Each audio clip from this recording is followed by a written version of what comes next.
안녕하세요. 불꽃 싸다구입니다. 구독, 좋아요, 알람 설정까지 부탁드리겠습니다. 그럼 오늘의 사연 바로 시작하겠습니다. 안녕하세요. 저는 입양한 아이를 키우며 살아가는 50대 여자입니다. 사람의 인생에서 가장 행복한 것이 과연 무엇일까요? 저는 인간관계가 인생에서 가장 중요하다고 생각합니다. 특히 가족과의 사랑, 정이 살아가는 데 있어서 가장 큰 힘과 원동력이 되어준다고 생각을 합니다만, 그렇지 않은 사람들도 많이 있다는 것을 알게 되는 계기가 있었습니다. 오늘은 그런 저의 인생 이야기를 펼쳐보려 합니다. 저는 남편과 30대에 결혼을 하였습니다. 아무것도 가진 것 없는 저희 둘이었지만 서로를 사랑하는 마음은 정말 불같아서 시댁의 반대에도 불구하고 결혼을 하게 되었습니다. 시댁에서는 저를 정말 안 이꼬아 하셨습니다. 너 돈도 없으면서 우리 아들 발목 잡아서 어떻게 하려고 하는 거야? 우리 아들 변호사가 될 아이야. 엄마, 저 변호사 포기한 지 꽤 오래됐잖아요. 저 이 사람하고 결혼 안 하면 평생 혼자 살 거예요. 시어머니는 처음부터 저를 싫어하셨어요.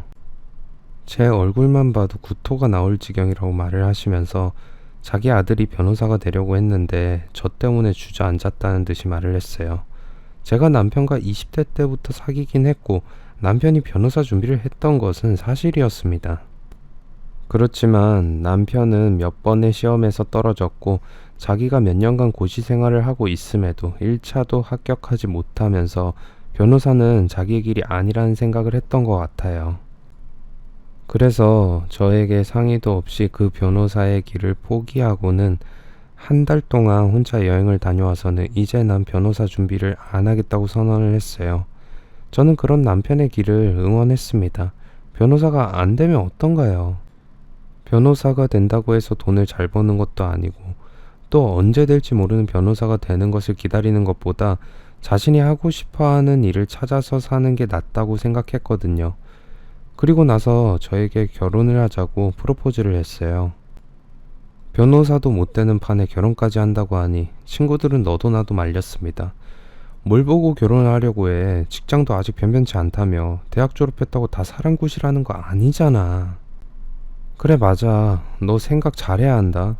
지금 30 넘어서 시기 놓치면 너 진짜로 제대로 된 사람 못 만나. 지금이라도 헤어지고 다른 사람 찾아서 결혼을 해. 친구들은 저를 걱정해주는 말을 했지만 저는 사람의 능력 따윈 중요하지 않다고 생각을 했고 그저 사람 됨됨이를 보고 남편과 결혼하겠다고 결정을 지었어요. 시댁에서는 미쳤다면서 어떻게 공부를 시켰는데 변호사도 포기하고 저런 보잘것없는 여자랑 결혼해서 인생을 망치려고 하냐고, 정말 생각 있는 애라면 변호사 포기 못하게 어떻게든 막았을 거라면서 남편이 아닌 저를 공격하시더군요.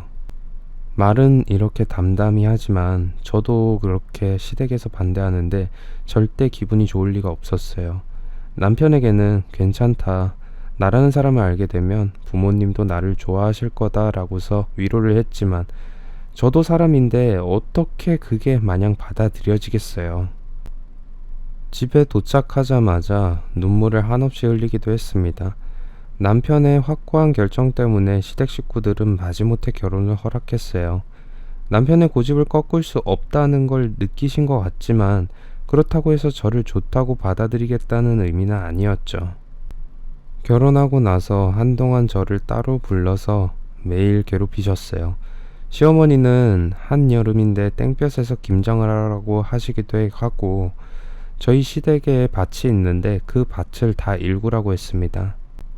저도 회사를 다니는 입장이었는데 회사에 가야 한다고 이야기를 하면 여자가 그까지 회사에 다녀서 무엇을 쓰냐며 네가 1,000만 원을 버냐 억을 버냐 하면서 저에게 시어머니가 부르는데 토달지 말고 바로 달려오라고 했습니다. 그래서 휴가를 빼서 쓰기도 하고 점심시간에 갑자기 전화를 하셔서 저보고 지금 당장 오지 않으면 이혼시키겠다면서 발악을 하시는 통에 아픈 척을 하면서 회사에서 나와야 하기도 했습니다. 이 대리, 요즘 왜 이렇게 회사에 소홀해? 이래서 여자들은 소뚜껑 운전보다 잘해야 한다는 소리가 나오는 거야. 회사 생활을 하면서 집안일 때문에 이렇게 분주해도 되는 거야? 죄송합니다, 부장님. 진짜 회사 다니면서 한 번도 안 좋은 말을 들어본 적 없던 저는 결혼을 하고서는 회사에서도 안 좋은 이미지로 찍힐 수밖에 없었습니다. 정말 비하하는 말을 그렇게 듣는데도 불구하고 한마디도 반박을 할 수밖에 없었어요. 마음이 너무 힘든 날이며 혼자 새벽에 앉아서 술을 마시기도 했습니다. 남편은 시댁에서 연락이 와도 받지 말고 자신에게 말하라고 했지만 그렇게 했다가는 불벼락이 칠 걸 알았기에 어쩔 수 없이 연락을 받았어요. 시어머니만 그런 거라면 좀 견딜 수 있었을 텐데 시아버지 역시 저에게 하는 행동은 마찬가지였습니다. 결혼했으면 무난 인사 정도는 해야 하는 거 아니야? 그게 아니라면 전화라도 해서 안부 전화를 물어야지. 네, 죄송해요, 아버님. 그렇게 형식적인 대답 듣고 싶지 않다. 며느리로 인정받고 싶으면 네가 알아서 행동을 착실하게 해야지. 버르장머리도 없고 배워먹은 것도 없어 보이는구만. 그런 말씀을 하시고서 제 답도 듣지 않으신 채로 딸깍 전화를 끊어버리시는 거였어요. 무슨 조선시대도 아니었는데 나이 많은 시아버지는 계속 예의 예절 따지시면서 정작 본인은 예의라곤 지키시지도 않으셨어요. 저는 제가 참 아직 멀었구나 하는 생각에 최대한 맞춰드리려고 했어요. 하지만 제가 아무리 맞춘다고 해도 그분들의 마음을 다 채워나가긴 어려워 보였습니다. 어버이날 때 남편이 좀 늦어서 제가 미리 찾아갔더니 저를 앉히고서는 시어부모님은 이야기를 꺼내셨습니다. 결혼한 지 좀 됐는데 왜 아이는 안 생기냐면서 옛날에는 아이 없으면 소방 맞았다는 말씀을 꺼내시는 거였습니다. 그런데 가면 갈수록 말씀을 지나치게 하시는 모습에 좀 수치스럽다고 느꼈어요. 너 자궁에 문제 있는 건 아니냐?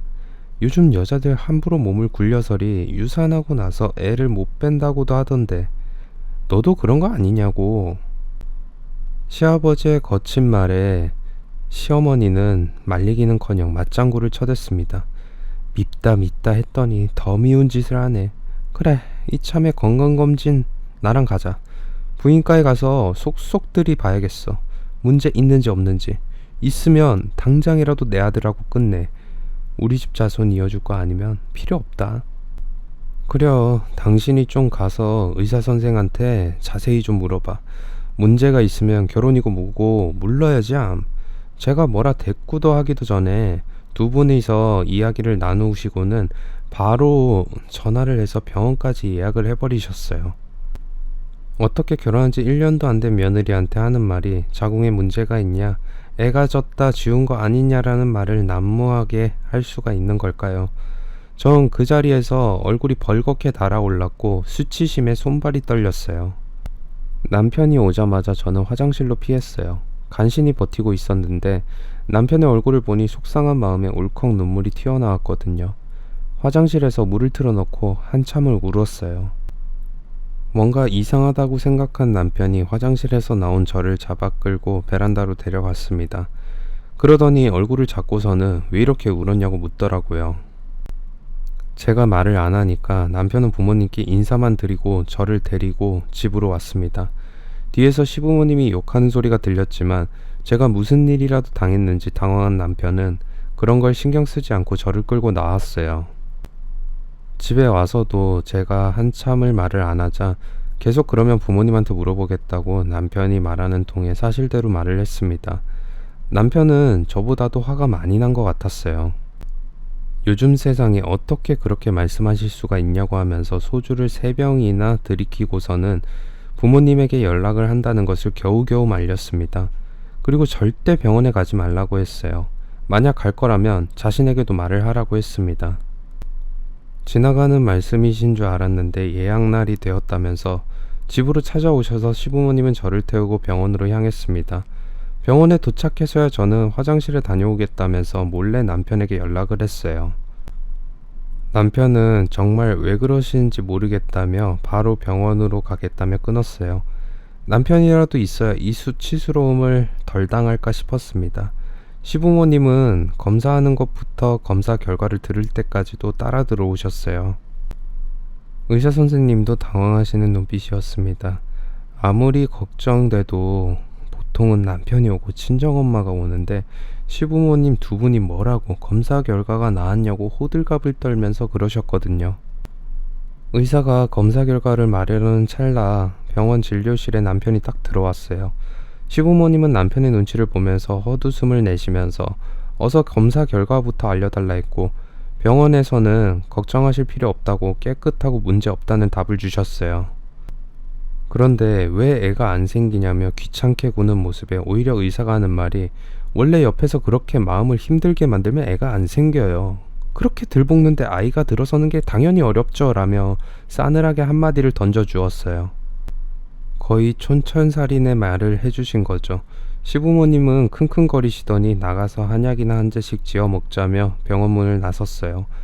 그래 놓고는 나와서 돌팔이라느니 알지도 못하면서 의사를 해먹는다느니 하는 말을 늘어놓으셨어요.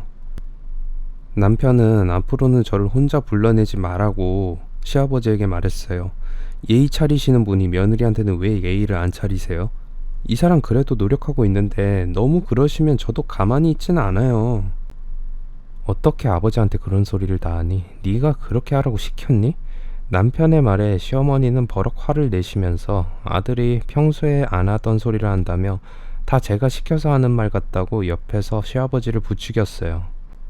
시아버지는 네가 결혼했다고 아비도 몰라보고 그렇게 행동하는 건 버릇없는 짓이라며 한 번만 더 그랬다가 호적에서 파버리겠다고 큰 소리치고 가버리셨어요. 시어머니도 그런 시아버지를 쫓아 쫄래쫄래 가버리셨습니다. 그리고는 한밤중 12시가 다 되는 시간에 전화가 오셨어요. 그러면서 시어머니는 시아버지를 그렇게 무시하는데 속이 뒤틀려서 잠이 안 온다며 저에게 1시간가량 설교를 늘어놓으셨습니다. 다 그게 제 탓이고 남편을 뒤에서 제가 조종한다고까지 말씀을 하시는 거였어요. 그렇게 당하고 나니 정말 잠이 오지 않았어요. 남편의 모든 행동은 다 저 때문에 비롯된다고 생각하시는 것 같고, 또 무슨 일만 있으면 다 제 탓을 하시니 저는 마치 요즘 소위 말하는 가스라이팅을 당하는 느낌이었습니다. 너무 스트레스를 받다 보니 회사에서 무슨 일만 있으면 저는 소리를 확 질러버리고는 그 자리를 뜨곤 했어요. 집안에서 받는 스트레스를 회사에서 자꾸 풀게 되었던 것이었죠. 사람들은 제가 결혼하고 이상한 사람처럼 변했다며 뒤에서 수군거렸고, 회사에서의 제 모습은 점점 침체가 되어가고 있었습니다.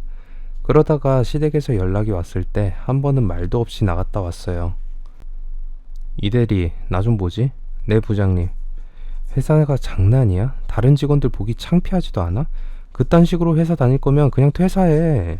열정 있는 사람들까지 나태하게 만들지 말고. 부장님은 저에게 담아뒀던 말들을 다 털어놓으시면서 그렇게 일할 거면 어차피 잘릴 거니 그만두고 집에서 주부로서 살라면서 말을 던졌습니다. 그렇게 훈계를 받고서 제 마음은 진짜 너덜대는 걸레짝 같았습니다. 화장실 가서 얼마나 울었는지 눈가가 다 헐어서 손을 댈 수가 없을 정도였습니다. 급하게 보호안경을 쓰고서 앉아 있었지만 사람들은 저마다 다 제가 무슨 이야기를 들었길래 저 정도로 울고서 앉아 있나 하는 말을 해댔습니다. 속상하고 부끄러운데 어디 말할 데도 없고 쥐구멍에라도 숨고 싶었습니다. 숨도 못 쉬듯 일만 하다 보니 퇴근할 시간이었어요. 눈치 보면서 부장님 퇴근하시고서 가야겠다 싶어 계속 서류를 뒤적였습니다. 부장님은 저보고 퇴근을 하라는 건지 목소리를 가다듬으면서 나가셨어요. 발걸음은 꽤나 무거운 추를 달아놓은 양 걸음 걷는 것마저 너무 힘이 들었습니다. 집에 가서 아무것도 하기 싫어서 조용히 쓰러져서 누워 있자니까 남편이 그런 저를 토닥여 주었습니다. 아무것도 모르면서 뭘 안다고 내 등을 토닥이는지 그때는 남편도 미웠어요. 남편의 잘못이 아닌데도 내가 왜 이 사람을 만나 이런 힘든 상황을 만들었을까? 정말 내가 내 발등 찍었다는 게 이런 소리인가 싶었어요. 사람 하나 잘못 만났다고 인생이 이렇게 꼬일 수가 있는 건가 하는 마음에 한숨만 내쉬었습니다. 회사에서도 계속 찍히는 통에 전화통화 한번 받기 힘든데 시댁에서는 하루에도 몇 번씩 전화를 해대셨어요. 그래 놓고는 저에게 전화를 왜 그리 늦게 받느냐며 빨리빨리 전화를 받으라고 했죠. 저는 급히 화장실로 가서 겨우 받는 건데 그런 것도 모르시면서 저를 힘들게 하셨습니다. 내가 너랑 통화하려고 이렇게 시간을 낭비해도 되는 거니? 무슨 일이신데요? 얘 말하는 꼬라지 봐. 통화하기 싫어서 아주 시부모를 천대하네. 아니에요. 지금 회사 일이 급해서 빨리 통화해서 그래요. 아니, 오늘 퇴근하고 우리 집에 좀 들리거라. 세탁기 청소 좀 해야 하는데 난 그런 거 몰라서 네가 와서 좀 하고 가. 세탁기 청소하면 두세 시간은 걸리는데 퇴근하고 나서 시댁으로 가서 그걸 하고 나면 저는 쉴 시간이 없다는 걸 아시면서도 평일에 꼭 저를 부르셨어요.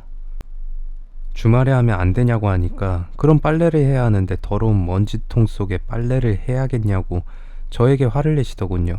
계속 신랑 이야기 뭐해서 안 되겠다 싶어 알겠다고 하고서는 서둘러 세탁기 청소해주는 업체를 알아보고 시댁으로 보냈습니다. 그러자 퇴근 시간 얼마 안 남아서는 전화가 계속 울려댔어요. 네, 시댁이었습니다.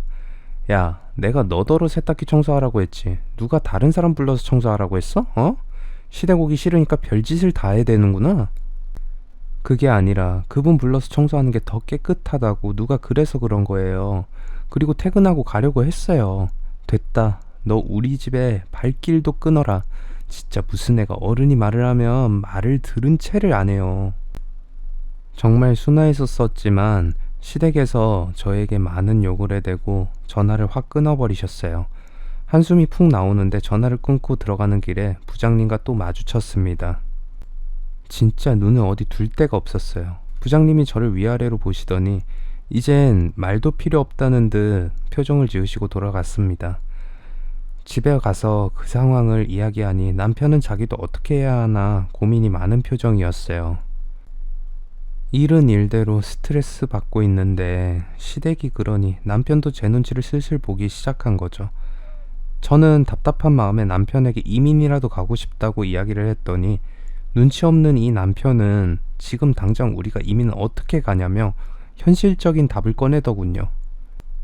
눈치라도 있으면 제가 덜 답답할 텐데 앞으로는 시댁 전화를 다 남편이 받으라고 했습니다. 발길도 끊으라던 시댁에서는 며칠 동안 저에게 전화를 거셨지만 저는 남편에게 통화하라고 했어요.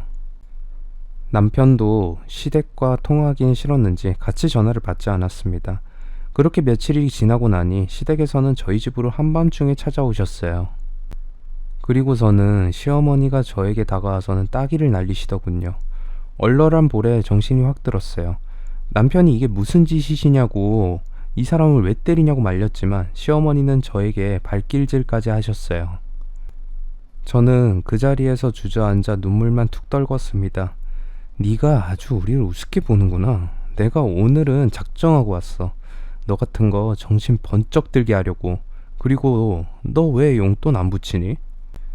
예쁘게 봐줄 만한 짓을 해야 예쁘게 생각하지. 고가 50만 원 보내면서 그거 하나 밀리고 내 아들이랑 결혼해서 너 떵떵거리고 잘 살지?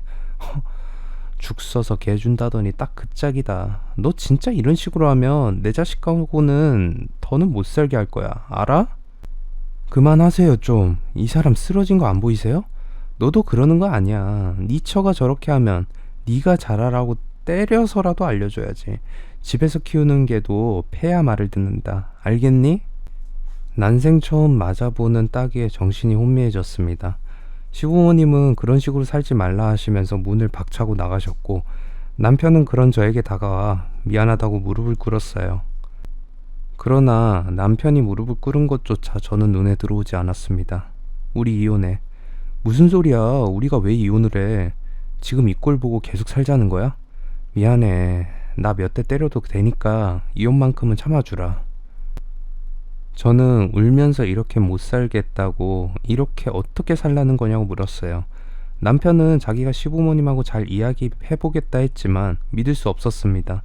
어떻게 믿겠어요. 바로 앞에서 그런 일을 당했는데도 가만히 있었으면서 이혼이 싫다는 게 말이나 되는지. 그때는 남편의 간절한 부탁에 참고 살아야겠다 생각했지만 요즘 같았다면 이건 가정폭력이라고 봐도 되지 않을까 싶었어요. 그 사건 이후로 한동안은 시댁과 교류가 없었어요. 남편이 중간에서 어떻게 이야기를 한 건지 한동안은 조용히 지내시더라고요.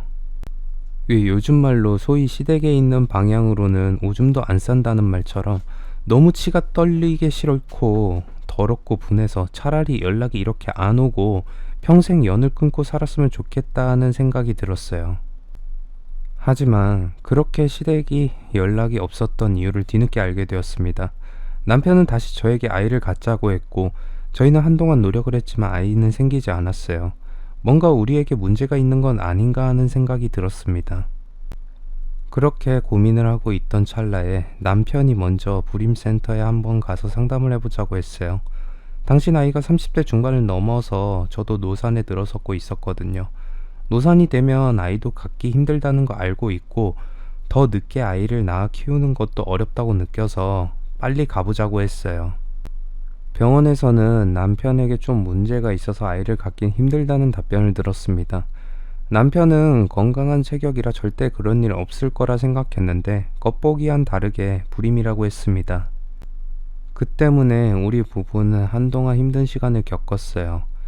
아이를 갖고 낳고 함께 행복한 가정을 많이 꿈꿨는데 아예 이젠 그 꿈을 접어야 한다니까요. 저희는 큰 우울감에 닥쳐서 둘 다 말이 없어졌습니다. 마치 육체만 있는 듯 서로 초점이 없는 눈빛으로 하루하루를 살았어요. 그러다가 제가 남편에게 먼저 말을 꺼냈습니다. 우리 이렇게 살 바에는 입양해서 아이를 기르는 거 어때?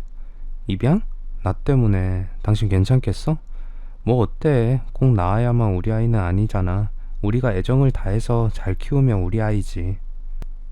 당신 생각이 그렇다면 나도 찬성이야. 당신을 위해서도 나를 위해서도 사랑하는 아이를 기르고 싶어. 남편과 생각이 맞은 저는 입양기관을 찾아다녔어요. 아무래도 저희가 평생 책임져야 할 아이이기에 저희가 운명처럼 여기는 아이를 만날 수 있을 거라 생각을 했거든요. 네 번째 입양기관에 찾아갔을 때 아주 작은 아이를 발견했어요. 그 아이는 왠지 모르게 저희 시선을 끌었습니다. 그리고 그 아이에게 다가가 한번 안아보자고 했을 때 푹 안기는 그 아이에게서 왠지 모를 짜릿한 가슴 통증을 느꼈어요. 이 아이가 정말 우리 가족이 될 아이구나 싶은 마음에 눈물이 차올랐어요. 남편도 아이를 입양해 오면서 저희가 많이 부족하지만 잘 키우겠다고 걱정 마시라는 말을 잘 전해드리고 입양에 관한 절차를 밟았어요. 아이의 친부모가 아이의 이름을 남기고 갔었는데 이름은 그대로 사용을 했어요. 성만 남편의 성을 붙였고 아이에게 자신의 이름을 지켜주기로 했습니다. 시댁에는 아이를 입양했다는 소식을 바로 말하지 않았습니다. 그런 말을 했을 때 가만히 계시지 않을 거라는 걸 알았기 때문이었어요. 아이는 저희의 사랑 속에서 무럭무럭 커갔습니다. 처음 아이를 기르는 것이라 저희도 많이 서툴러서 찾아보기도 많이 찾아봤어요. 정말 어렵기도 했지만 그만큼 보람되고 매일이 행복했습니다. 주변 사람들에게는 입양 사실을 알렸고 사람들도 축복해 주었어요. 좋은 부부 밑에서 자란 아이는 심성도 곱게 잘 자랄 거라고 인연이 될 것이었기에 입양도 이루어진 것이라고 하면서요. 저희도 그랬어요. 아이를 키우는 것이 큰 결심이긴 했지만 우리가 입양을 생각하고 입양을 해서 만난 아이라는 것도 하늘에서 맡겨준 운명이라는 생각이 들었습니다. 아이를 데리고서 여기저기 다니고 함께 추억을 만들어주는 것도 큰 기쁨이었습니다. 남편과는 연애 때나 여기저기 다녔지 결혼하고 나서는 같이 어디를 다니지도 못했는데 아이가 생기니까 체험학습이다 생각해서 같이 많이 다니고 했습니다. 그러다가 갑자기 시댁에서 남편에게 연락이 왔어요. 남편은 시댁 전화를 감추는 것처럼 하더니 몰래 나가서 전화를 받았어요. 한 번은 그런 전화를 받길래 무슨 전화를 그렇게 받냐 했더니 제가 불편해할 것 같아서 전화를 밖에서 받았다고 별 전화 아니었다고 하는 거예요. 그러고 보니 이상했습니다. 왜 요새는 시댁에서 나한테 연락을 안 하신대? 이상하네. 매일 그렇게 나를 괴롭히셨으면서. 괴롭히긴 뭘, 내가 당신에게 전화하지 말라고 했더니 그래서 그러신가 봐. 남편이 그렇게 말을 했을 때 저는 진심으로 남편을 믿었어요. 그러나 며칠 후에 그 통화의 실체를 확인할 수 있었습니다. 또 한 번 시부모님이 집으로 찾아오셨기 때문이었어요. 제가 화장실에 들어간 사이 시부모님이 들이닥치신 것이었는데 시부모님은 제가 없는 줄 알고 큰 소리로 말씀하셨죠. 대출 한 번 더 해달라고 했는데 연락을 왜 안 받니? 지난번 대출은 어떻게든 나중에 준다니까? 너네 여윳돈도 없어? 엄마, 지금 그 사람 화장실에 있어요. 나가서 이야기해요. 그런데 이 아이는 누구니? 너희 집에 왜 와 있어? 세 사람이 말하는 이야기가 저는 다 들렸어요. 저는 그 자리에서 나와서 아이는 방으로 들어가라고 한 후 대출이 무슨 말이냐 물었습니다. 남편은 곤란해하면서 아무것도 아니라고 둘러댔고 시댁 식구들은 뻔뻔한 표정을 지으면서 모르쇠하는 모습이었어요. 저는 이야기하기 싫으면 말라고 하면서 당장 집안의 통장들을 모두 꺼내와서 은행에 대출을 줘야 해보겠다고 했습니다. 그랬더니 다들 화들짝 놀라면서 저를 말리더라고요. 남편도 이러지 말고 자기와 차분히 이야기를 나누자며 밖에 나가서 이야기하면 안 되냐고 했습니다. 저는 그것마저도 믿을 수가 없었어요. 그래서 당장 이 자리에서 이야기를 하재 왜 나가서 이야기를 하냐며 난 이 자리 모두가 있는 앞에서 이야기를 해야겠다고 했습니다. 통장을 탁 바닥에 놓고서는 당장 이야기하라고 모든 말을 다 털어놓으라고 했어요. 남편은 주저하더니 결국 털어놓았습니다. 원래 남편이 통장 관리를 다 하고 있었는데 시댁에서 대출을 받아달라고 하니 저에게 말하지 않고 몰래 받아서 드린 거였어요. 그리고서는 대신 저희 집에 연락도 하지 말라고 했던 거였습니다.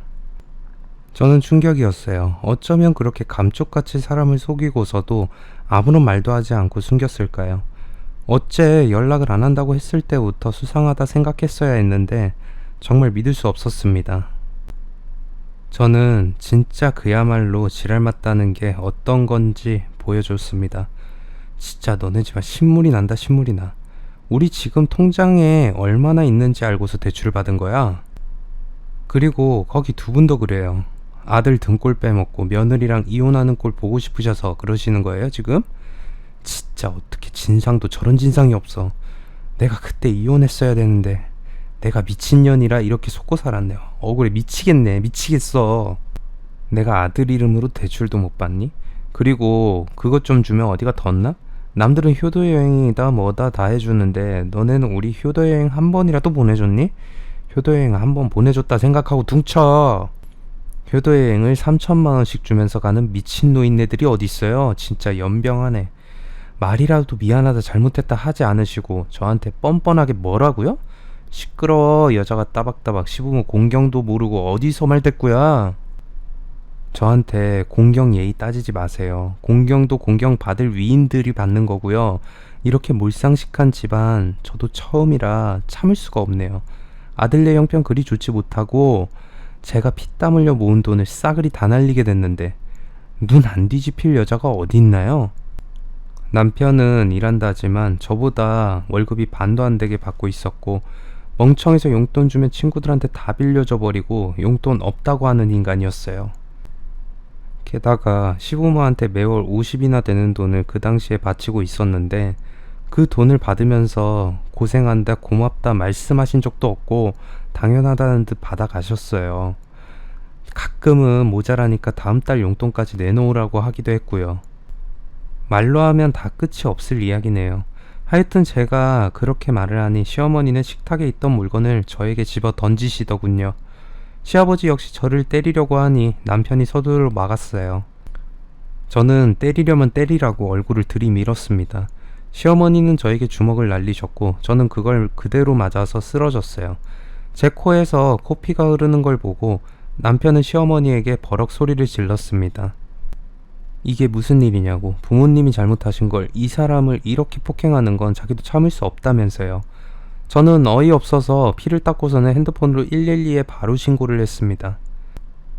남편은 신고하지 말아달라 잘못했다 빌었지만 시부모는 자기들이 잘못한 게 뭐냐면서 끝까지 뻔뻔하게 굴었어요.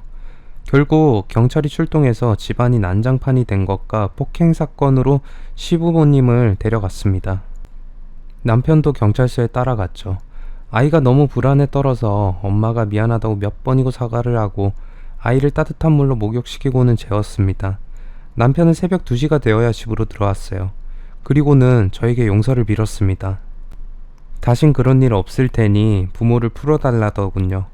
그러면서 다시는 저에게 이런 일로 힘들게 하지 않겠다고 내가 부모와의 인연을 끊을 테니 부모를 풀어주고 이혼만은 꺼내지 말아달라 말을 했어요. 솔직히 마음 같아서는 남편의 얼굴도 상처난 제 얼굴처럼 똑같이 만들어주고 싶었는데 사람으로서 시부모와 같은 사람이 되지는 말자는 생각에 그런 마음은 접었습니다. 정말 인연을 끊겠다고 하면 저도 시부모 거는 더 이상 일을 삼지 않겠다고 말을 했어요. 남편은 미안하고 고맙다는 말을 연신하고 경찰서에 전화해달라 했습니다. 그 일이 있은 후 모든 것이 다 지나간 줄 알았습니다. 그런데 인연을 끊겠다던 시댁은 또 저희 집으로 찾아왔더군요. 누구 마음대로 입양이야? 내가 너 애 낳으라고 했지. 입양을 해서 호작에 누구시인지도 모르는 애를 올리라고 했어? 어? 입 있으면 말을 해봐. 남편이 시부모를 끌어서 밖으로 나가려고 했지만 저는 인내심의 한계가 끊어진 뒤였어요. 다시 한번 말씀해 보세요. 어디다 대고 그렇게 말씀하세요? 저 애한테 상처되는 말 한 번만 더 해보세요. 저 진짜 가만 안 있습니다. 내가 틀린 말 했어? 네 몸이 걸레 같아서 아이도 못 가지는 거면서 네가 입양을 하자고 한 거지. 그렇지. 아이고 동네 사람들아, 이 여우 같은 년 좀 보소. 내 아들 잡아먹을 년입니다. 시부모님은 지난번 아이를 보고 간 후에 왜 아이가 있나 싶어서 남편에게 캐물었었나 봐요. 연락을 안 한다더니 남편 역시 시부모랑 연락을 하고 있었던 거예요. 그래서 저에게 와서 괜히 화풀이를 하는 거였어요. 그 애 당장 내쳐라. 버리라고. 내 아들 호적에 모르는 씨를 넣을 순 없다.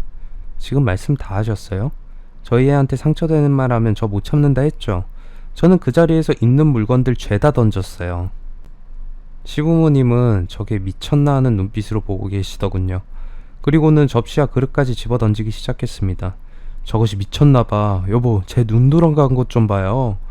제 눈앞에는 그저 쓸모없는 벌레 새끼들이 있는 것 같아서 그 벌레를 잡아야겠다는 생각뿐이었습니다. 그리고는 살충제를 막 뿌리기 시작했어요. 벌레 새끼들은 살충제로 잡아야지. 진짜 더러워서 손도 대기 싫네. 제가 그러니 남편이 왜 이러냐면서 제가 못하도록 제 팔을 감싸 안고서 시부모님 보고 가라고 소리를 쳤어요. 제가 우릴 뭘로 보고 너 미쳤어? 어디에다가 살충제를 뿌려? 저 더는 안 참는다 했어요. 당신 저 사람들하고 살 거야? 나랑 아이랑 살 거야? 지금 이 자리에서 당장 결정해. 결정 안 하는 것도 저 사람들 따라간다고 생각할 거니까 아무것도 가지고 가지 말고 그대로 나가버려. 제 말에 남편은 사색이 되어서 한 번만 봐달라고 빌었습니다. 저는 남편을 뿌리치고 냉장고 안에 있던 모든 반찬들까지 꺼내서 시부모에게 던지기 시작했어요. 시부모는 반찬에 뒤덮여서 제 머리채를 잡으려고 했지만 저는 안에 있던 동치미 국물을 얼굴에 확 뿌려들었죠. 눈에도 들어갔는지 눈을 못 뜨고서 허우적대다가 그릇 깨진 걸 밟으시고는 아프다고 소리를 지르는데 제 마음이 통쾌하더군요. 내 말 들었어? 안 들었어? 빨리 결정해. 딱 1분 준다. 저는 정말 한계치에 다다라서 남편에게 지금 당장 결정 안 하면 그대로 이 집에서 나가라고 했어요. 남편은 입술을 꾹 깨물더니 시부모님이 아닌 저와 아이를 선택하겠다고 답했고 시부모님은 어이없다는 표정으로 남편을 바라봤어요. 네가 어떻게 우릴 버려? 우리 너 하나 바라보면서 어떻게 살았는데 변호사 시키려고 얼마나 밤잠 설쳐가면서 널 키웠는데 저런 년을 만나서 어떻게 이렇게 우리를 버려? 어떻게? 남편은 더는 이제 보지 말자면서 저를 데리고 방으로 들어와서는 문을 잠궜습니다. 시어머니와 시아버지는 한참 방문을 두드리다가 저희가 또다시 부른 경찰에 의해서 연행되어 가셨어요. 남편은 그렇게 시부모를 보내고서는 침통한 표정으로 앉아 있었어요. 술을 계속 들이키더니 자기가 얼마나 못나게 살았으면 가족들이 이렇게 다 뿔뿔이 흩어질 수 있는 건지 괴롭다면서 계속 힘들어 하더군요. 저는 그런 남편도 나쁘다고 생각했습니다. 내 아내와 아이를 지키지도 못하면서 무슨 가장이라고. 술을 퍼마시던 남편의 술을 빼앗고서는 그렇게 술 마실 시간 있으면 어떻게 더 우리 가정을 잘 지키고 잘 이끌어 나갈지 가장으로서 생각 좀 하라고 했어요. 시부모님은 계속 연락이 왔지만 저는 남편에게 풀어주든 말든 마음대로 하되 그 통화 이후로 또 연락하는 것이 발각되면 그땐 묻지도 않고 이혼을 하겠다고 선언을 했습니다. 남편 역시도 알겠다며 그래도 부모님인데 유치장에 가둬둘 순 없다며 이후에 연락을 하지 않겠다고 했어요. 시부모님은 저에게 수많은 문자를 남기셨더군요. 갖은 욕설과 폭력적인 말, 저라는 인간을 평생 증오하면서 살겠다는 말들을 많이 남기셨어요. 저는 그런 연락 따위에 굴하지 않았습니다. 이전에는 남편과의 결혼 생활을 잘 유지하자 싶어서 시부모에게 잘했다며, 그때는 이미 시부모라는 사람들은 물론이고 남편 역시 제 인생에서 아웃시켜야겠다 생각을 할 정도였으니 두려울 게 없었죠. 남편을 사랑하고 좋아했지만 남편이 나에게 보여준 모습은 제가 원하는 남편과 가장의 모습이 아니었기 때문이었어요. 결국 한동안 그렇게 저를 원망하던 시부모님과의 인연도 끊겼습니다. 시부모가 저희 인생에 간섭을 하지 않으니 얼마나 좋았는지 몰라요. 남편도 한동안은 자기 부모 생각에 힘들었지만 곧 이내 가정에 충실한 모습을 보였습니다. 가정적인 사람인 건 알았지만 그런 모습을 시부모님 때문에 가려져 있었던 거였어요. 시부모와 연락을 하지 않기 시작하자 더 가정에 충실하고, 남편이 기댈 곳은 우리 가족이라는 생각이 들었는지 아이의 육아와 교육에도 한껏 신경 쓰는 모습을 보였습니다. 저희 가족은 시부모라는 인간들이 없어진 후 행복한 시간들을 보냈습니다. 아이는 저희 바람대로 아주 잘 커갔어요. 예쁜 모습도 많이 보여주고 어느새 쑥 자란 모습이 너무 좋았어요. 입양했다는 생각은 기억 너머로 없어졌어요. 시부모와 인연을 끊고 산 세월도 몇 년이 지났어요. 한 10년쯤 저희는 아이를 키우는 재미에 너무 행복했고, 어느덧 아이는 초등학생 고학년이 되었어요. 학부모라는 말이 어색하지 않을 때쯤 제 휴대폰으로 연락이 한 통 왔습니다. 저 수연이 엄마 되시나요? 네, 제가 수연이 엄마인데요. 안녕하세요. 저 수연이 친모입니다. 그 말을 들은 순간 저는 돌처럼 굳어서 전화를 끊어버렸어요. 왜 입양한 지 10년이 넘어서 이제 와서 우리 애를 찾나, 잘 살고 있고 잘 키우고 있는 우리 아이를 설마 이제 와서 빼앗아 가려고 하는 건가 하는 마음에 다리가 떨려서 서 있을 수가 없었습니다. 잠시 소파에 앉아서 골똘히 생각하고 있는데 문자 한 통이 날아왔어요. 다른 이유는 아닙니다. 아이를 데려올 생각도 아니에요. 한번 만나서 감사의 인사를 전하고 싶습니다. 그 문자를 보면서 그냥 거절을 할까 아니면 한 번이라도 아이의 얼굴을 보여주는 게 맞나 고민하다가 한번 만나자는 말에 알겠다고 답을 했습니다. 약속 장소로 향하는데 너무 긴장을 했어요. 아이를 빼앗아 가는 건 아니라고 하니 다행이긴 한데 뭘 감사의 말씀을 드린다는 건지 이해가 가지 않았습니다. 식사를 대접하겠다고 호텔 레스토랑에서 보자고 해서 들어갔는데 두 분이 앉아 있었습니다. 아마도 우리 아이의 친모 친부겠구나 생각하고 앉았습니다. 안녕하세요. 저는 수연이의 친모고 이 사람은 수연이의 삼촌이에요. 네, 그런데 무슨 일로? 다름이 아니라 정말 고맙다는 말부터 전하고 싶어서요. 수연이 친모의 이야기는 참으로 길었습니다. 장장 1시간 가까이 힘들었던 시절의 이야기를 들었던 것 같아요. 수연이의 친모는 수연이의 친부가 몸이 많이 안 좋은 상태고 아무것도 가진 거 없을 때라 수연이를 잠시 보육원에 맡겼다고 했습니다. 그리고는 친부가 상태가 악화되어서 세상을 떠나고 친부가 남긴 보험금으로 작은 일부터 시작했다고 했어요. 시장을 돌아다니면서 노상을 하다가 나중에는 사업을 시작하게 됐는데 좋은 사람들을 만나서 그 사업이 크게 성공하게 되면서 그 사람과 재혼을 했다고 합니다. 그리고 현재 외국에서 살고 있고 수연이의 친삼촌의 도움으로 저를 찾게 되어서 저에게 연락을 해온 것이라고 했어요. 저는 수연이의 영상과 사진을 꺼내어 보내주면서 저희가 지금 잘 키우고 있고 앞으로도 좋은 사람으로 크도록 사랑하며 키우겠다고 말을 했어요. 아무래도 지금에라도 연락이 왔다는 것은 수연이가 궁금해서이기도 했을 거라 생각을 했습니다. 수연이의 친모는 현재 외국에서 재혼한 남편의 자식과 한 아이를 입양해서 키우고 있다고 했습니다. 자기 자식을 찾으려고 봤을 때는 이미 아이는 입양된 상태라서 데려간다고 하는 건 면목이 없고 아이에게 해서는 안 되는 행동이라 여겼다 해요. 그래서 사죄하는 마음과 수연이 대신 정말 잘 키우겠다는 마음으로 한 아이를 입양했던 것도 있다고 합니다. 친모는 외국에서는 입양이라는 것이 자연스럽고 이질적이지 않는데 우리나라에서는 입양했다고 하면 크게 사람들이 좋지 않은 시선이나 이상한 시선으로 바라보는데도 어떻게 입양 생각을 하셨냐는 질문을 했어요. 저는 저희도 아이를 갖지 못했던 어려움을 토로했고 수연이가 한눈에 들어와서 내 자식이 될 거라는 느낌을 받았고 그 느낌은 살면서 한 번도 틀린 적이 없으며 내 아이라고 생각했지 입양했다는 생각은 한 적이 없다는 말을 했습니다. 친모는 저와 남편에게 아이가 입양된 것이 너무 행복한 일이고 행운이었다면서 앞으로도 잘 부탁드린다고 하면서 봉투 하나를 건넸어요. 그래서 이게 뭐냐면서 저는 저의 아이를 키우는데 이런 건 받지 않겠다고 하니 별거 아닌 그냥 편지라고 나중에 집에 가서 읽어보라 하시더군요. 그래서 감사의 인사를 서로 전하고 그 자리에서 나왔습니다. 그리고서 집에 와서 가방에 있던 그 봉투를 꺼내보았는데 거기에는 통장 한 개와 편지 한 통이 있었습니다. 사실 자기는 아이가 10년 동안 자신을 원망하면서 살았을 거라 생각을 해왔고 그 10년간 해주지 못한 많은 것들이 늘 죄를 짓는 것 같았다면서 그 아이를 위해서 쓰고 싶었던 돈을 모았다고 아이를 위해서 써달라면서 외환은행 통장과 함께 거기에 도장 비밀번호가 적혀 있었어요. 자그마치 20억이라는 큰 돈에 저는 너무 놀라 몇 번이고 다시 세다가 다시 돌려주려고 전화를 했지만 전화는 받지 않더라고요. 그리고는 문자 한 통이 왔어요.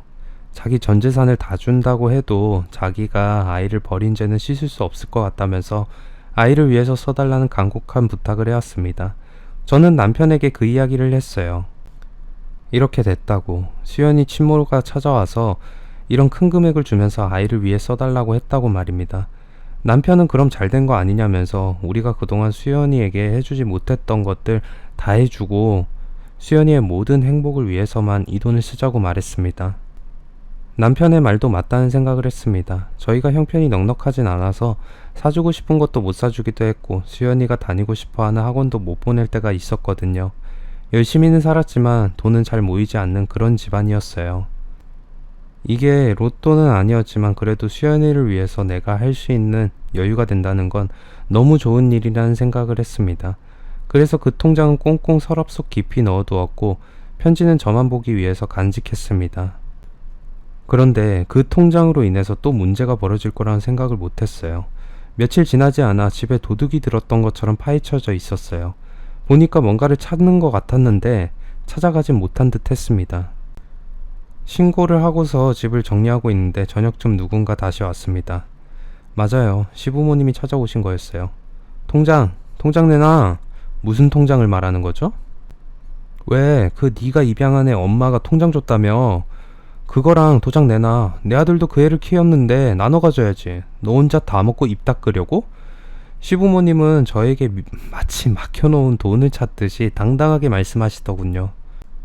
남편이 아예 인연을 끊었는 줄 알았더니 친구들 만난다고 하고서 시부모님을 찾아뵙고 또 연락을 종종 했었나봐요.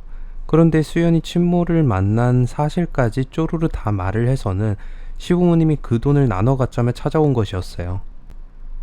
그 돈을 왜 당신들이 가져가려고 하는데 양심이 있으면 말을 해봐요. 아니 내 아들이 키웠잖아. 그 키움값은 줘야지. 아 그래서 당신들은 자기 자식 키움값으로 3천을 받아가신 거였고요. 뭐? 저 불려우 같은 것이 입이라고 다 말을 시부렁거리네. 나는 시부렁거리는 거면 당신들은 짓거리는 거고 지저대는 거야. 당신들이 뭘 잘했다고 내 아이의 돈을 가져가? 그건 내 것도 아니고 그이 것도 아니고 온전히 다 아이 거니까 손대지 마. 손대면 그땐 진짜 이판사판 공사판이야. 저는 눈에 불을 켜면서 말을 했습니다. 진짜 내 아이에게 폐를 끼치고 해를 끼치는 어떤 사람이라도 가만히 두지 않을 거였거든요. 시부모는 제 눈을 보자 저렇게 도끼 가득히 쳐다보면 어쩔 거냐며 돈을 내놓으라고 행패를 부렸어요. 저는 시부모에게 갖은 욕설과 함께 집에 있던 LED TV를 들어올려 던졌습니다. TV가 떨어지면서 그 TV에 발등이 찍힌 시아버지는 아파 죽겠다며 들어눕더라고요. 아이고 저것이 나를 잡네 잡아. 나 돈 받기 전까지는 절대 못 나간다. 그리 알아. 저것이 사람을 이제 죽이려고 드네. 돈에 눈이 멀어서. 저희 집 뒤지셨죠? 경찰에 신고할게요. 제가 말한다고 들으실 분들도 아니고 집 앞에 제 차에 블랙박스 달려 있어서 다 찍혀셨을 거예요. 무단 가택 침입이라 이번엔 남편도 제 인생에서는 아웃이네요. 너 설마 우리 아들까지 내치려고 하는 거니? 사람의 탈을 쓰고 어찌 그럴 수가 있어? 전 그 사람들의 말에 한참을 웃었어요. 그리고 말을 던졌습니다. 전 이미 남편하고 그 이전에 당신들하고 연을 끊지 않으면 이혼한다고 했죠. 자, 각서 보이시죠? 그리고 아무것도 들고 나갈 수도 없다는 것도요. 그러니까 이제 이혼 수술만 밟으면 되겠네요. 당신 아들, 당신네들 덕에 이혼남 딱지 붙이고 맨몸으로 빌빌거리고 사는 모습 생각하면 통쾌해서 웃음이 나나요. 전 우리 아이 이제 당신 아들 없이도 남부럽지 않고 넉넉하게 큰소리 떵떵 치면서 키울 수 있거든요. 시부모들은 부들부들 떨면서 그럴 리가 없다고 각서를 찢어 발기겠다며 제 손에 있는 각서를 빼앗으려고 했지만 그건 택도 없었습니다. 이거 복사본인데? 그리고 당신들이 통장 가져가려 했겠지만 그거 가져가도 돈 못 뽑아. 내가 우리 애 친모한테 말해서 통장 막아버리면 그만이니까. 야! 기차 화통을 삶아 드셨나. 아참, 그동안 저한테 폭행 가한 것 다 사진하고 진단서 있으니 한 번에 소송 걸려서 위자료 제대로 물고 싶지 않으면 소랑 그만 떠시고 가세요. 시부모는 다음에 보자며 각종 휘황찬란한 욕을 하고 문 밖으로 나갔는데 저는 잠깐 문 밖에 기다리라 하고는 남편의 짐을 던졌어요. 시아버지는 그 짐을 받다가 허리를 삐끗하시고 나 죽는다 하시더라고요. 그러면서 폭행죄 운운하시는데 얼마든지 고소하시라고 했어요. 저도 가만히 있지 않겠다고 하면서요. 남편은 그 일이 다 벌어지고 나서야 집에 와서는 초인종을 눌렀어요. 저는 인터폰만 켜고 말했습니다. 모르는 사람을 집에 들일 수 없는데 신고하기 전에 가세요. 자기야 왜 그래? 미안해. 내가 진짜 잘못했어. 부모하고 어떻게 연락을 안 하고 살아? 부모와 연락은 해도 최소한 우리의 몫의 돈을 탐내진 말았어야지. 너도 똑같은 새끼야. 그러니까 네 부모랑 평생 같이 그렇게 찌질하게 살아봐. 남편은 제 말을 듣고는 다신 안 그러겠다면서 밤새 전화하고 무릎 꿇고 사죄한다고 했지만 저는 받아주지 않았습니다. 남편과 시댁 쪽에서는 소송을 걸어왔어요.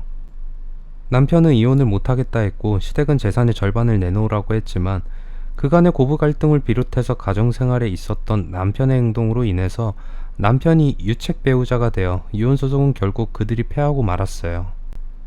지금 저는 남편하고는 깨끗이 끝났고 아이를 기르면서 살고 있습니다. 아이를 어느 정도 키우기도 했고 이제는 혼자 사는 것에도 익숙해졌어요. 이사를 하긴 했는데 남편은 어떻게 알았는지 한동안은 찾아오다가 3년째 되니까 그제서야 포기를 했어요. 말로는 사랑해서 찾아왔다지만 저는 이미 그런 마음은 진작에 식었거든요. 그리고 저는 그런 말을 했죠. 당신이 아무리 좋아도 당신 부모님이 돌아가시지 않는 한 절대 우리 같이 살 일 없다는 말을요. 그게 사실이니까요. 호되게 시집살이를 당해본 사람들은 알 거예요. 사람 사는 게 참 사람들과 엮여 살다 보면 쉽지 않다는 것을요. 저는 그래서 재혼 따위는 생각 안 하고 지금은 내 아이 하나만 바라보며 잘 살고 있습니다. 힘들고 외롭긴 해도 아이 하나가 주는 행복은 생각보다 크더라고요. 모두 아이 생각하시면서 힘내세요. 오늘도 즐거운 하루 되시길 바랍니다. 들어주셔서 감사해요. 긴 글 읽어주셔서 감사합니다. 구독, 좋아요, 알람 설정 부탁드립니다.